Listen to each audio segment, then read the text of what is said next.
Alright, let's get into the tools here a little bit that we will use in Adobe Premiere. So, we've got our footage from the last video pasted in here.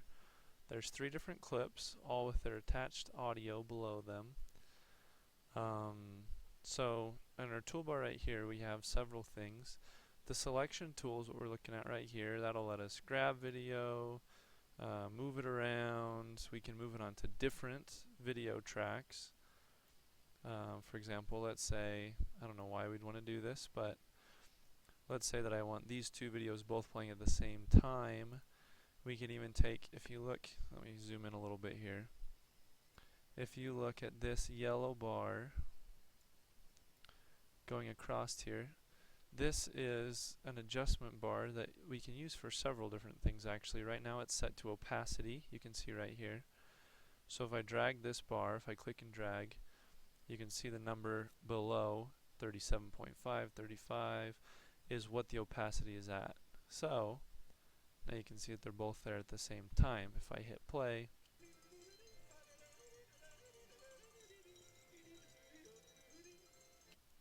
anyway, I mean, I'm not saying this is a useful effect, I'm just kind of pointing out the different things that we can do with the select tool. I'm going to make this kind of a more normal size again. And let's get this back up, kind of in the middle.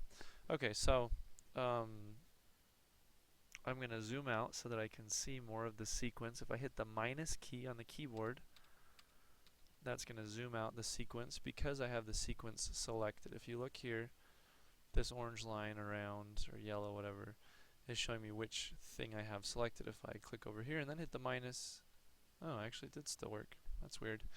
But if I click here and hit the minus, now it's affecting this. You can see it getting smaller and bigger. In like manner, the plus is going to zoom me back in. Minus to zoom out, plus to zoom in. And if you hit the backward slash underneath the backspace, that will adjust the screen so that the whole sequence fits into the screen so you can see everything. Okay, so that's our select key, pretty much. Not a whole lot to it. Or our select tool, pardon. The track select tool. Honestly, I've never really used this one. I don't know exactly what it does. I think that it will, like if I try and move just this clip with the selection tool, it's not moving the other clips. You probably noticed that. Now if I click and drag, it'll make a marquee. I can select all of them and then they'll all move. But as far as I know, this track select tool, without selecting all of them, will move everything. Honestly, I've never really used this one, as it may be apparent. Ripple edit. Well, this is the one that you can also get to by just being on the selection tool and hovering near the border. You'll notice that it also appears. That's how I use it.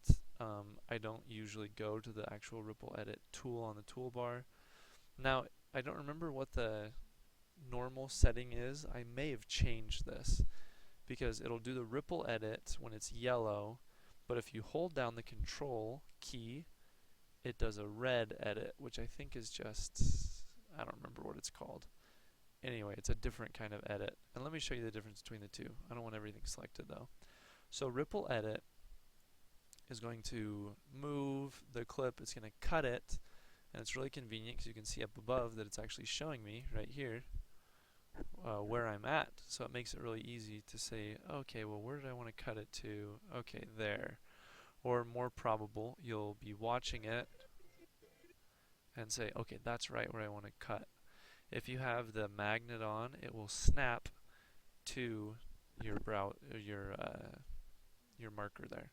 So you can see it kind of snaps right to that spot. Okay, now watch what happens when I let go of the mouse and complete the ripple edit. I don't have a space at the beginning of the clip. It actually moved where I was editing. Now that's the beginning of the clip. So again, watch over here. I'm undoing, Control Z, and everything scoots out. It's because the ripple edit moves all of the joining clips as well. that might be a little more clear if I do it here. So I'm going to do the same thing here to this clip. I'm moving it out, and then watch, I'm not going to get a big space right here in the middle. What's going to happen is it just scoots over so that there's no space between the two clips. If I zoom in there, you can see they are just right next to each other, which normally is what you want. You don't want a big space, but I'm going to Control Z undo that. Sometimes maybe you do. So if I hit Control, now right now you can see that that yellow mark is still there. Even if I hit Control, it's not going to go away. So I have to click off of it. Okay, and then I'm holding down Control, and now the red edit tool is appearing. So I'm going to hold and drag the red edit tool, and you'll see, if it lets me, there we go, that this does leave a space. Now there is a time when you might want to use this. For example, let's say that I want to do the effect that I was looking at before, where these two clips are right on top of each other. Let's say right at this part where he's ringing the bells, I actually want them both to appear, and I'm going to drop the opacity on this one, but it's got to be right at this moment. Let's say that that's the case. In fact, I have done several edits where I've wanted just that. So now if I do a ripple edit here, it's going to scoot over this video, but okay, I feel stupid. It actually did move that video over as well. Sometimes it doesn't do that. Oh, you know what? I know what I was thinking of. Okay, so let's say I have the space here. I Control click ripple delete. Now that moved them too. Huh. Okay, well, ignore everything I'm saying right now. So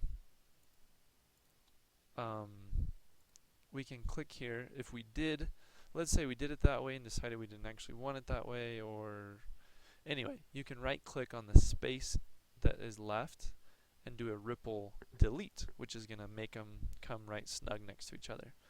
Okay, I don't actually want these on top of each other, and I want that opacity back to 100. Okay, so that's our ripple edit tool. There's a rolling edit tool. I'll show you what that does. The purpose of the rolling edit tool is if you have the junction between two clips, so where I made this one end and where I made this one start, let's say I decided that actually I want a little bit less of this clip and a little more of this clip. So I can click right between the two of them and drag to the right. Now it's not working, the reason being that I have the entire clip already here. So I can't make more of this clip appear, but just for the sake of the tutorial, I'll show you by making a ripple edit, making that a little smaller. Okay, now I can either go here, or again, this is one that just shows up on its own, the rolling edit tool. If I hover, instead of right on the beginning or end of a clip, if I hover right in between the clips, you'll see it show up. So I can drag that. Honestly, I don't really ever use this tool because, I don't know, that's just not the way I edit, but it's useful to know what it does. So that's what it does. Hopefully that makes sense. That's your rolling edit tool. Your rate stretch tool is useful if, let me do the one at the end. So let's say I change, I'll show you where this is really useful.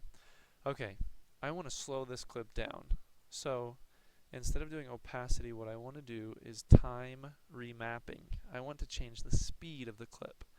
I get to this option by clicking on opacity, going to time remapping, speed. So now this yellow bar isn't the opacity, now it's the speed, and it's in percentage. So I'm at 110% of the original speed, 160, I want to be at 200, let's say. Okay, so I'm there, that's great, but I mean it's not doing anything to my audio. Look at that, now my audio, because the 200% is half of my video. That's kind of a problem. If we watch it, it doesn't line up anymore. This would be more obvious if it was someone talking, but still. So if I do my rate stretch tool, I can grab the audio and, oh, okay, I forgot to tell you something. So because these are linked, the video and the audio, whatever I do to one will automatically happen to the other. So I need to right click and unlink them.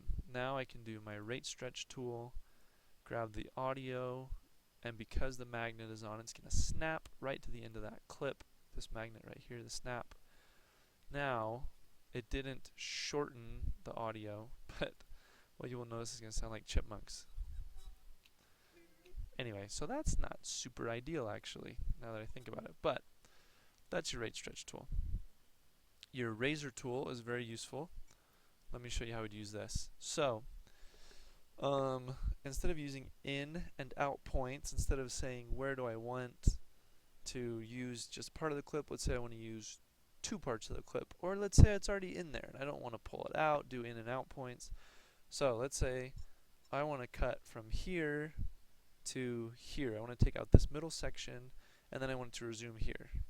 So I'm going to just do a cut right here, and again with the magnet on, it'll do it exactly where my cursor is, if that's the vicinity of where I do it. If I do it over here, obviously it's going to do it there, but okay, Control Z, undo that. Another way to do this is Control K. K is in kangaroo. We'll also put a cut. I'll do that this time. So Control K. Now I've got this part cut out. If I hit delete, it's going to take it right out of there. I can ripple delete, and it will bring these two snug together. That's your cut tool. You can imagine a lot of things that it would be useful for. Sorry, your razor tool. Slip tool, I'm going to be honest, I've never used. Slide tool, I've never used. Pen tool, I've never used. Hand tool, I've never used. Zoom tool, I don't use because I just use the plus and minus keys. But it does the same thing, just so you know. And if you hold down Alt, it'll do the unzoom. So, there we go. That's our basic toolbar here. We'll get into some more tools and how to use them in the next video.